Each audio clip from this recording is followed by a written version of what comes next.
Mga bana. Oh, bantay-bantay yun na yung asawa kay di na bigyan naman ito kasi tinuod. Kano nakasulti ko na. Diha ko yung amigo nga ning atong sabungan. Nahuro taon ang iyang kwarta para tuition taon to sa iyang anak. Niya gusto niya ma-recover ang kwarta. Nakaunahon na siya og tulis pero dito siya asawa kay na may daghang kwarta yang asawa. Mo to nag-costume siya og para tulis. Ato siya asawa, ato niya yang balay. So sa kwarto katong naay kwarta. Kuha niya ang daghang kwarta. Unya nakita man niya yang asawa nga nagtupis. Padung suod sa kwarto. Amo to nga birahan niya yang asawa kay bagong ligo. Paghuman, dili siya lakaw para di siya masakpan. Pila ka oras ning tawag yang asawa. Ingon yang asawa nga han.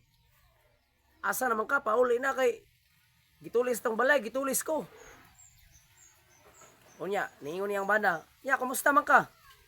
Siya kaluyan sa Ginoohan, wa naman sa ko hilabti, ang kwarta na magihurot og kuha.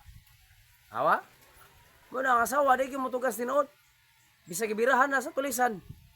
Wa gyud motugas.